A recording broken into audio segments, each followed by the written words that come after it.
Good morning. Good morning. Happy Sabbath to everybody. Welcome to our visitors.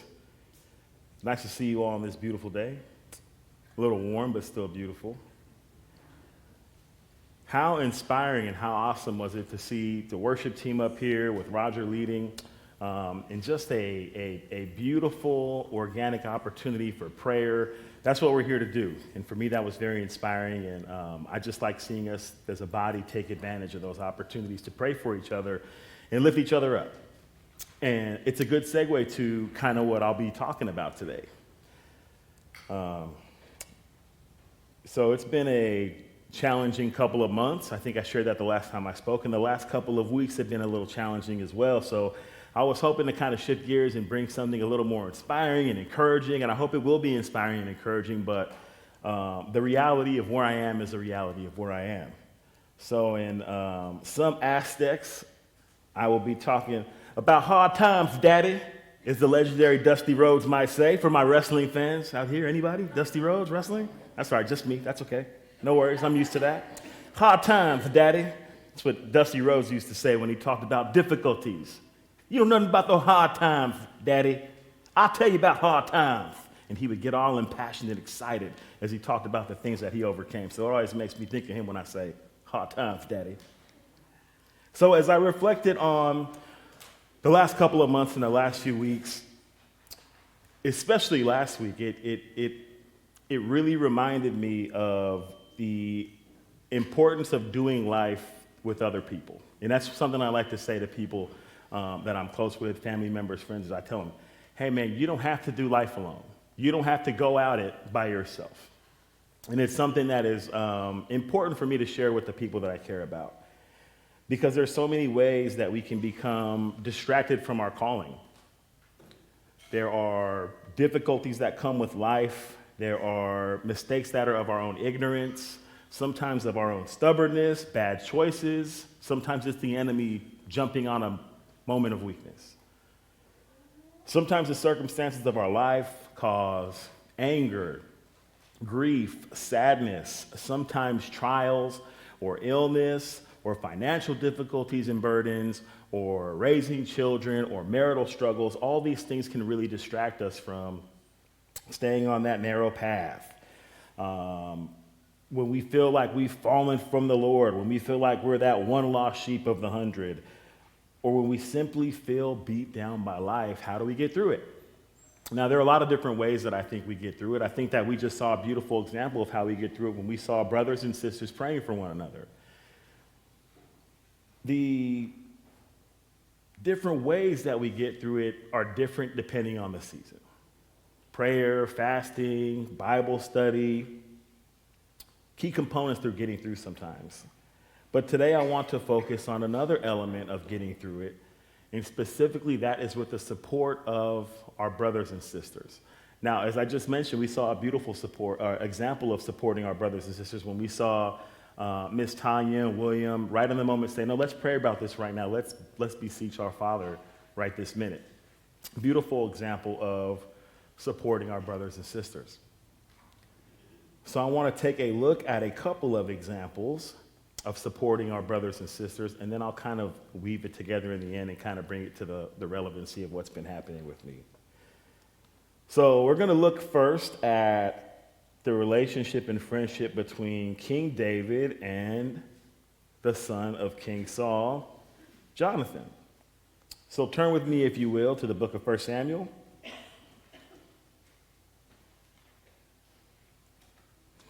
So there's already been some friction here between King Saul and before he was King David. And we're going to pick it up in 1 Samuel chapter 19, and I'm going to start here in verse 1. Now Saul spoke to Jonathan his son and to all his servants that they should kill David. But Jonathan, Saul's son, delighted greatly in David. So Jonathan told David, saying, my father seeks to kill you. Therefore, please be on your guard until morning and stay in a secret place and hide. And I will go out and stand beside my father in the field where you are, and I will speak with my father about you. Then what I observe, I will tell you. Thus Jonathan spoke well of David to Saul his father and said to him, let not the king sin against the servant, against David, because he has not sinned against you, and because his works have been very good toward you. For he took his life in his hands and killed the Philistine, and the Lord brought a great deliverance for all Israel. You saw it and rejoiced. Why then will you sin against innocent blood to kill David without cause? So Saul heeded the voice of Jonathan, and Saul swore, as the Lord lives, he shall not be killed. Then Jonathan called David, and Jonathan told him all these things. So Jonathan brought David to Saul, and he was in his presence as in times past. Verse 8, and there was war again, and David went out and fought with the Philistines, and struck them with a mighty blow, and they fled from him. Now the distressing spirit from the Lord came upon Saul as he sat in his house with his spear in his hand. And David was playing music with his hand. Then Saul sought to pin David to the wall with the spear, and he slipped away from Saul's presence, and he drove the spear into the wall. So David fled and escaped that night. So we see, and I'll continue on here in a moment, pausing here in the end of verse 10. So we see there's been some friction already between King Saul and David, and we see Jonathan is like, well, wait a minute, let me try to intervene on your behalf. So he goes to King Saul. He's like, Pops, this is a good man. He's been righteous in his service to you and his service to the Lord. Like, shouldn't kill an innocent man here, Dad. Let's slow down here. And in that moment, Saul kind of comes around. Yeah, you're right. And it says just shortly thereafter, the evil spirits that were bothering Saul came on him again, and he sought to kill him in that very moment, at which time David ran off. So David fled and escaped in the night. Continuing in verse 11, Saul also sent messengers to David's house to watch him and kill him in the morning. And Michal, David's wife, told him, if you do not save your life tonight, tomorrow you will be killed. So Michal let David down through a window, and he went and fled and escaped. And Michal took an image and laid it in the bed and put a cover of goat's hair on his head and covered it with clothes. So when Saul sent messengers to take David, she said, he is sick. Then Saul sent the messengers back to see David, saying, bring him up to me in the bed that I may kill him. And when the messengers had come, and there was an image in the bed with a cover of goat's hair for his head. Then Saul said to Michal, why have you deceived me like this and sent my enemy away so that he has escaped? And Michal answered Saul, he said to me, let me go. Why should I kill you? So David fled and escaped and went to Samuel at Ramah and told him all that Saul had done to him. And he and Samuel went and stayed in Naioth. So again, friction. He tries to intervene on his behalf. It doesn't really work out. David has to skip town pretty quick. Okay? We're going to turn now to chapter 20, and we're going to pick it up in verse 1.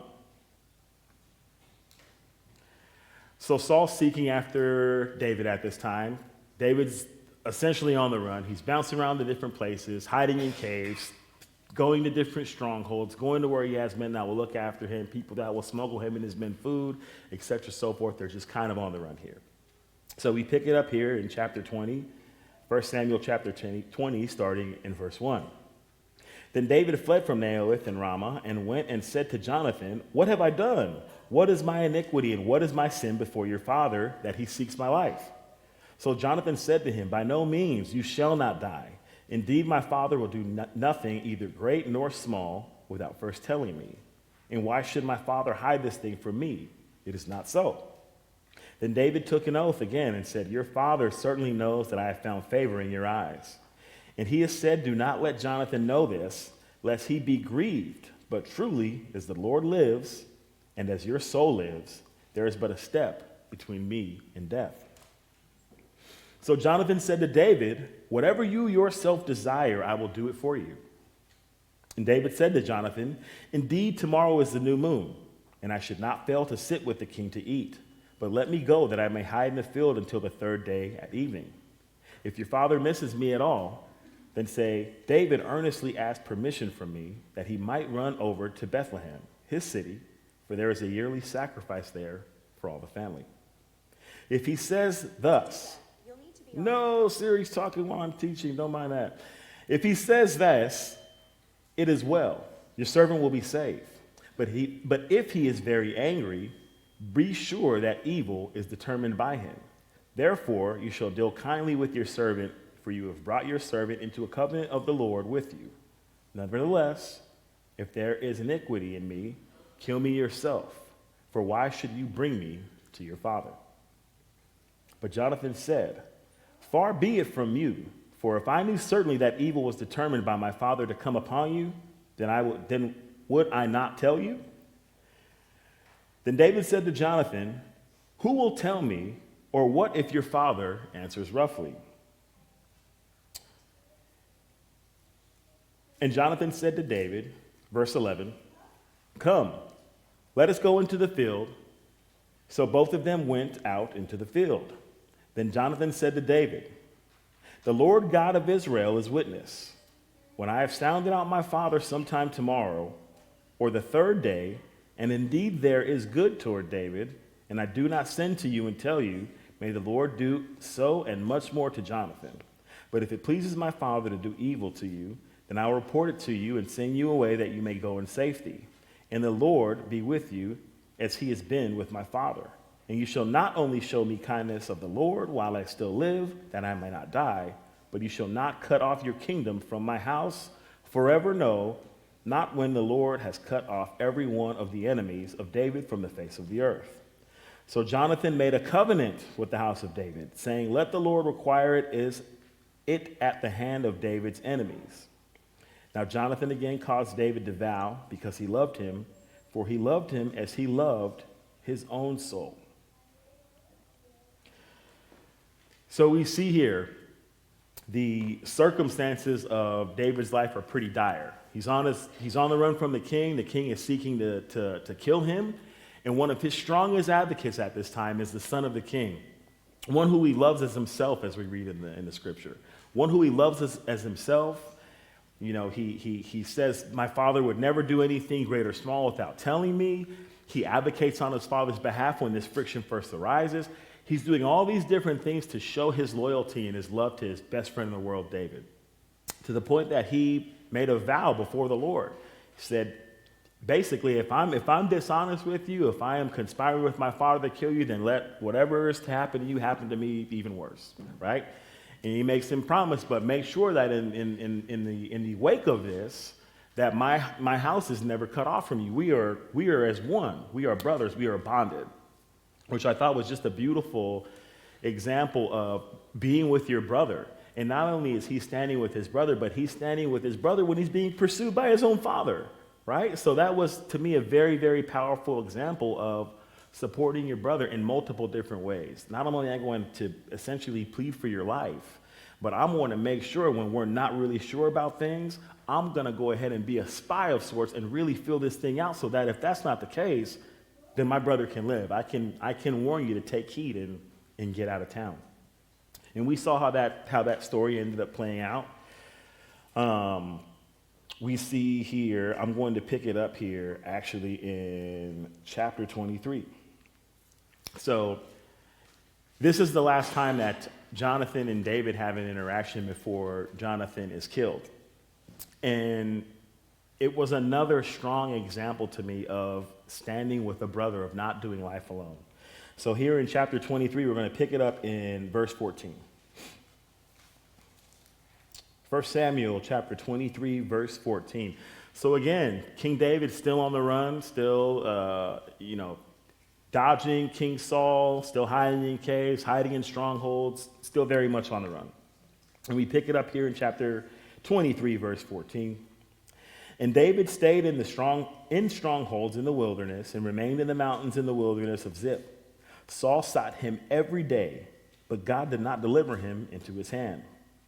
So David saw Saul had come out to seek his life, and David was in the wilderness of Ziph in a forest. Then Jonathan, Saul's son, arose and went to David in the woods and strengthened his hand in God. And he said to him, do not fear, for the hand of Saul my father shall not find you. You shall be king over Israel, and I shall be next to you. Even my father Saul knows that. So the two of them made a covenant before the Lord, and David stayed in the woods, and Jonathan went to his own house. So here in this dire moment, while it says Saul literally every single day is seeking after David and seeking to kill him, his best friend Jonathan sneaks out of his home, goes to find David in that stronghold, and in that moment he encourages them. Say, man, keep your faith, keep your head up. The hand of the Lord is with you. Again, such a powerful example of a brother going to another brother in dire times and standing shoulder to shoulder with him to breathe life into him, to encourage him, right? In that very moment, and again, doing this behind the back of his father.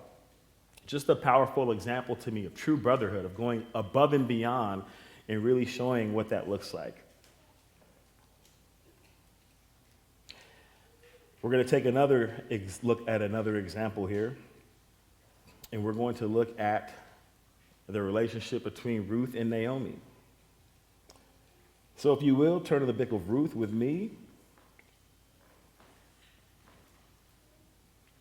We're going to go to Ruth chapter 1.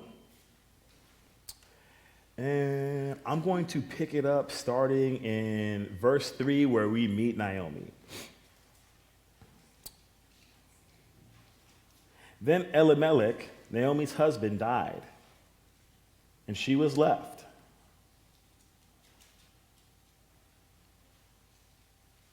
Pardon me. And she was left and her 2 sons. Now they took wives of the women of Moab. The name of one was Orpah, and the name of the other Ruth. And they dwelt there about 10 years. Then both Mahlon and Chilion also died. So the woman survived her 2 sons and her husband. Then she arose and her daughters-in-law that she might return from the country of Moab. For she had heard in the country of Moab that the Lord had visited his people by giving them bread. Therefore she went out from the place where she was, and her 2 daughters-in-law with her, and they went on the way to return to the land of Judah. And Naomi said to her 2 daughters-in-law, "Go, return each to her mother's house. The Lord deal kindly with you as you have dealt with the dead and with me. The Lord grant you that you may find rest, each in the house of her husband." So she kissed them, and they lifted up their voice and wept. And they said to her, "Surely we will return with you to your people." But Naomi said, "Turn back, my daughters. Why will you go with me? Are there still sons in my womb that may be your husbands? Turn back, my daughters, go, for I am too old to have a husband. If I should say I have hope, if I should say I have a husband tonight, and should also bear sons, would you wait for them till they were grown? Would you restrain yourselves from having husbands? No, my daughters, for it grieves me very much for your sakes that the hand of the Lord has gone out against me."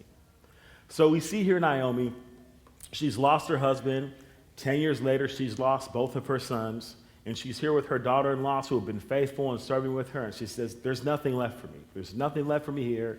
It breaks my heart to tell you this, but you guys need to go back to your lands with your families.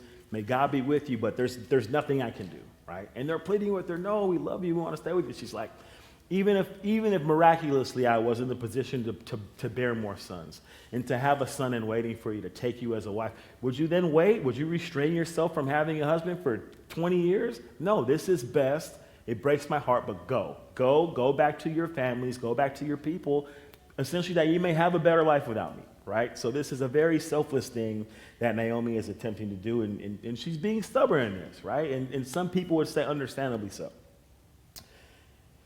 And we see here as we pick up in verse 14, then they lifted up their voices and wept again, and Orpah kissed her mother-in-law, but Ruth clung to her. And she said, "Look, your sister-in-law has gone back to her people and to her gods. Return after your sister-in-law." But Ruth said, "Entreat me not to leave you, or to turn back from following after you." Love these words here. "For wherever you go, I will go, and wherever you lodge, I will lodge. Your people shall be my people, your God, my God. When you die, I will die, and there will I be buried. The Lord do so to me, and more also, if anything but death parts you and me." When she saw that she was determined to go with her, she stopped speaking to her. So we see here that Ruth's like, I'm not going anywhere. I'm staying with you, and if I don't stay with you, then may bad things come upon me. And it says Naomi at that point, it's like, all right, I'm not going to fight it anymore. And we see through the following chapters here in the book of Ruth, I'm not going to read through the whole story, but she meets Boaz, and Boaz comes across Ruth here, and he keeps an eye on her, and he tells his servants that if she's going behind his servants and collecting, say, make sure there's a little extra for her as you go through. Leave a little bit extra for her. And Naomi, through that, obviously, is blessed by her daughter-in-law, who then returns to her mother-in-law with what she collects. And this goes on for a while. And Boaz eventually ends up redeeming her, right? He wants to redeem her. He wants to become her husband. He wants to care for her and care for Naomi, right, through the wake of that. So let's pick it up here in chapter 4.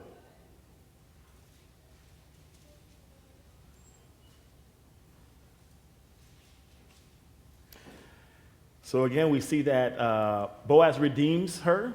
He marries her. He does it the right way, according to the traditions of that time, according to the traditions of where they were. Does it the right way, redeems her. And we're going to pick it up here in verse 13. Ruth chapter 4, verse 13. So Boaz took Ruth, and she became his wife. And when he went in her, the Lord gave her conception, and she bore a son. Then the woman said to Naomi, again, this is her mother-in-law. And then the woman said to Naomi, blessed be the Lord who has not left you this day without a close relative, and may his name be famous to Israel. And may he be to you a restorer of life and a nourisher of your old age. For your daughter-in-law who loves you, who is better to you than the 7 sons hath borne him. Then Naomi took the child and laid him on her bosom and became a nurse to him. Also the neighbor woman gave him a name, saying, there is a son born to Naomi. And they called him Obed. And he is the father of Jesse, the father of David, who we just read about. So we see through Ruth's refusal to leave her mother-in-law that she was blessed. And when she was blessed, her mother-in-law was blessed by her very presence, to the point to where when she bore a son with Boaz, Naomi actually became a nurse to this child, put him on her bosom and raised this child to the point to where the woman in town would say, look, Naomi, it's like you have another son of your own, even though this was her grandson. So many examples of a sister standing shoulder to shoulder, in a way that in some ways was more powerful than David and Saul, because Naomi said, hey, look, I don't know what is out there for me, but what I know for sure is that it's best for you to go back to where you're from and try to figure it out. Don't take this lot with me. And Ruth said, no. Whatever it is your lot is, that's going to be my lot. Blind faith that, hey, if this ship goes down, then this ship goes down with the both of us. And it was just such a powerful example, because when we find ourselves in those dire situations, sometimes we need a friend to say, hey, man, I don't know if this is going to turn out good or bad, but regardless, I'm going to be standing right here next to you. We will figure this thing out together, right? So I wanted to bring that up because I thought, again, it was a powerful, powerful example of standing shoulder to shoulder, doing life with somebody literally, right, a brother or a sister who needs your support. And even if you take a look at the circumstances of what were happening with Naomi, her husband dies. 10 years later, her 2 sons dies. She's grieved. She says she's grieved that the hand of the Lord has gone out against her, right? She's grieved. Just go. And Naomi's like, no, I'm going to stay with you. I'm going to do life with you. You don't have to do life by yourself. We'll figure this out together. And as a result of that, obviously, they were both blessed. Okay. We're going to take a look at one more example.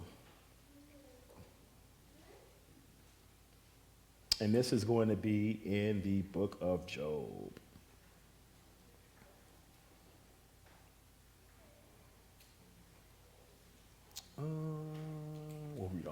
We're going to start in chapter 1, verse 1.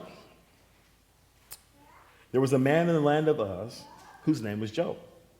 And the man was blameless and upright, the one who feared God and shunned evil. And 7 sons and 3 daughters were born to him.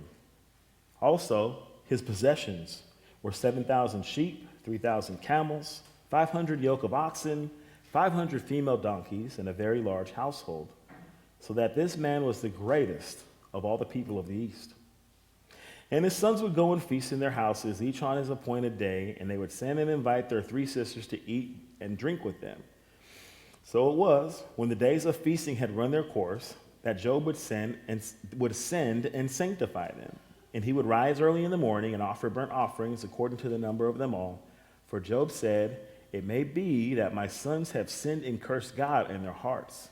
Thus Job did this regularly. Verse 6. Now there was a day when the sons of God came to present themselves before the Lord. And Satan also came along with them. And the Lord said to Satan, "From where do you come?"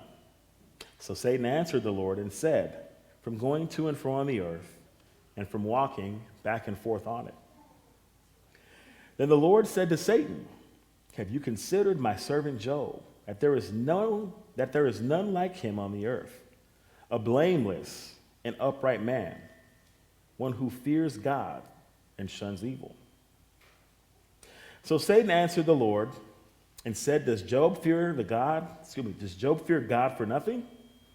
Have you not made a hedge around him, around his household, and around all that he has on every side? You have blessed the work of his hands, and his possessions have increased in the land. But now stretch out your hand and touch all that he has, and he will surely curse you to your face. And the Lord said to Satan, "Behold, all that he has is in your power. Only do not lay a hand on his person." So Satan went out from the presence of the Lord. Verse 13. Now there was a day when his sons and daughters were eating and drinking wine in their oldest brother's house. And a messenger came to Job and said, "The oxen were plowing, and the donkeys feeding beside them. And when the Sabines raided them and took them away, indeed they have killed the servants with the edge of the sword, and I alone have escaped to tell you." While he was still speaking, another came and said, "The fire of God fell from heaven and burned up the sheep and the servants and consumed them, and I alone have escaped to tell you." While he was still speaking, this is a third servant coming and interrupting the servants who have come before him to share this bad news with Job. Third time, while he was still speaking, another came also and said, "The Chaldeans formed 3 bands, raided the camels, and took them away. Yes, and killed the servants with the edge of the sword, and I alone have escaped to tell you." Fourth time, while he was still speaking, another came also and said, "Their sons and daughters were eating and drinking wine in their oldest brother's house. And suddenly a great wind came from across the wilderness and struck the 4 corners of the house, and it fell on the young people, and they are dead. And I alone have escaped to tell you."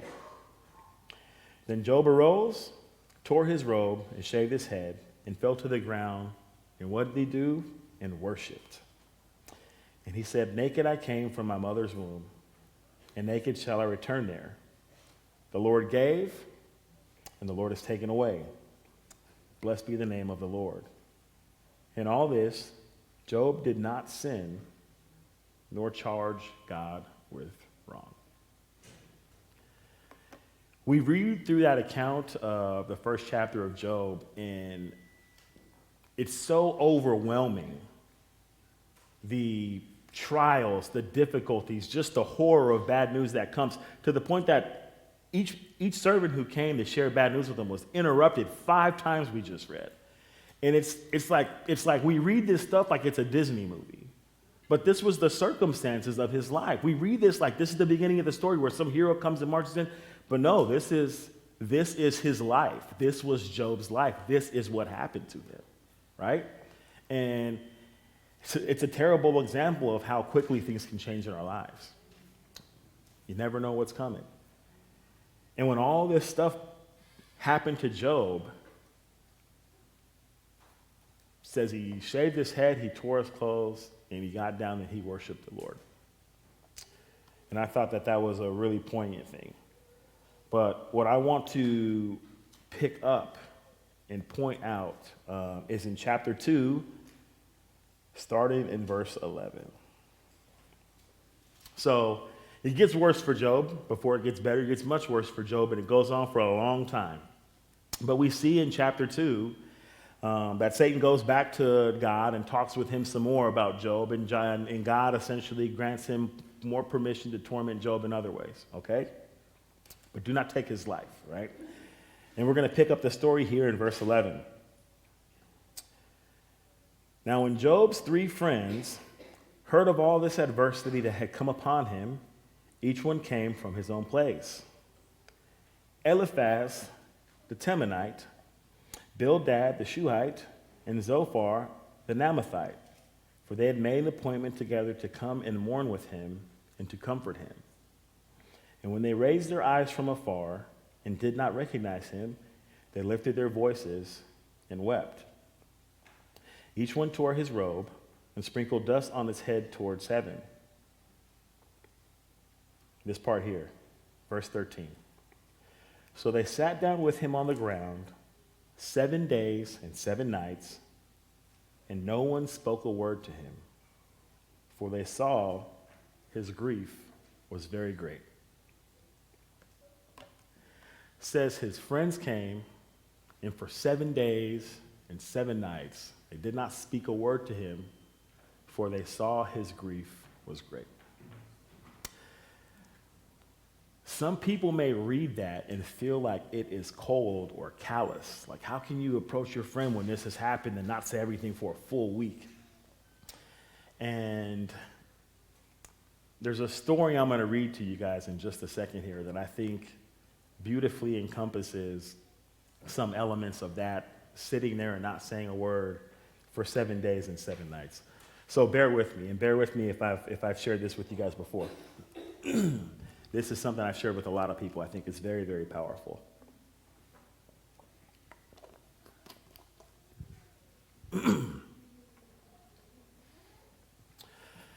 Winnie the Pooh. We all know Winnie the Pooh, right? Anybody not familiar with Winnie the Pooh? Okay, perfect.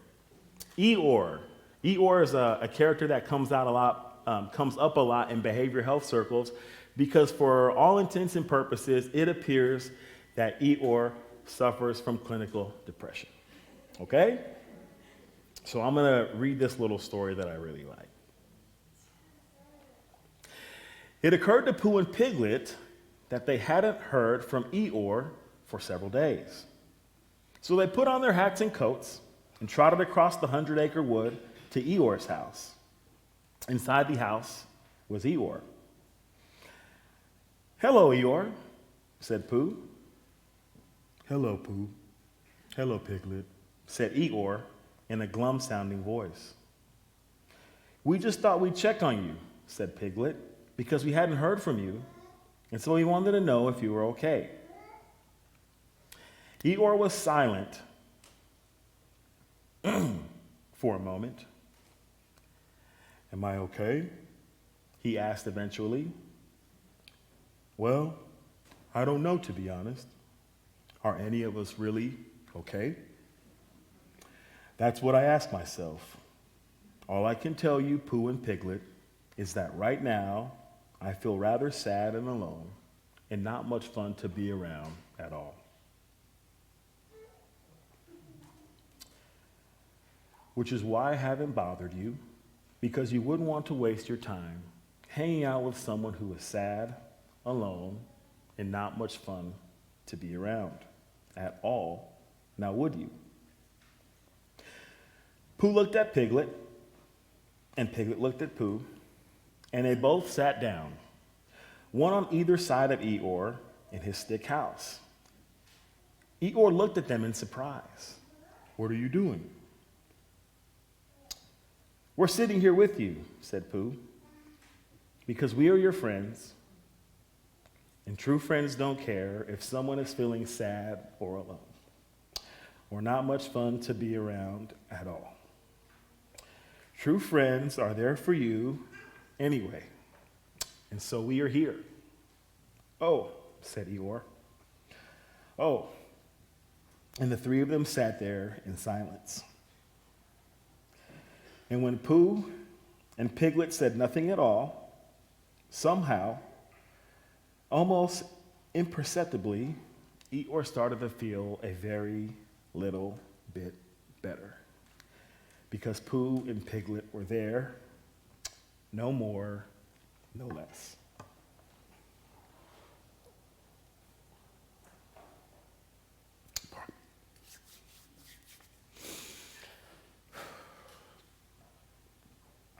That was written by a woman named Catherine Wallace. It was something she posted on her Facebook page, and she gave credit to the illustrator that she used in an image that was shared with that. And those are based on A.A. Maline's Winnie and the Pooh characters. I wanted to end those examples with Job and with the story from Winnie the Pooh, because it represents one of the most underrated aspects of friendship and of brotherhood and sisterhood. We saw Job's friends came, and they did a lot. Later on, they did a whole lot. They did a whole lot of talking after a week of silence, right? But they sat with him for 7 days without saying a word. Why? Because they saw that he was greatly grieved. They initially didn't say anything. They just sat in the grief with him, much like Winnie the Pooh and Piglet sat in Eeyore's depression with him. They shared the emotional burdenness of sadness by their mere presence.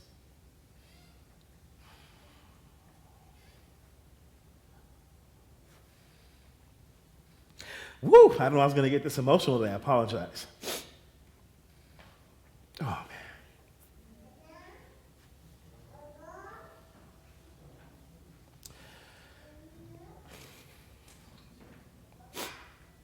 This reminds me so much of the day that my father passed away.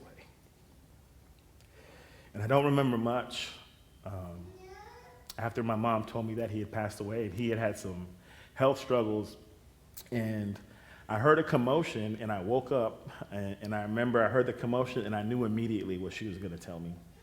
So she shares with me that my father had passed away.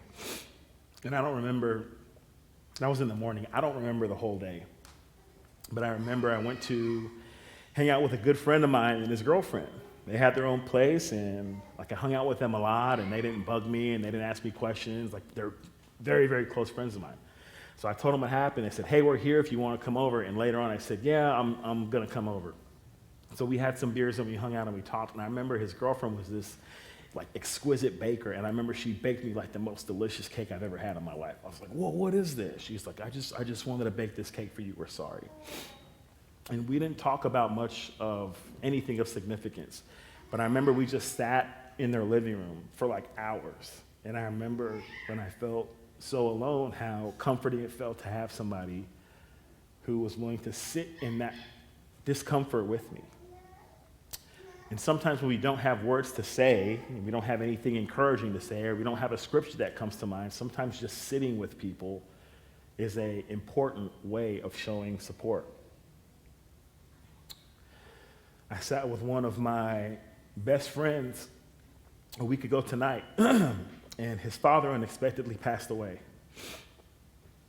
So he and I and another friend are very, very close. So this other friend proposes. He said, let's go to Tim's. Let's hang out at Tim's. Are you willing to hang out at Tim's? And he says, yeah, I think that would be good. I think I need that. Let me think about it. And then he texted a little while later and said, no, my wife said I'm definitely coming over, so I'll see you guys in a little bit. So he came over, and he walked in, and I gave him this big hug. And he cried as he hugged me, and he hugged our other friend, and he cried.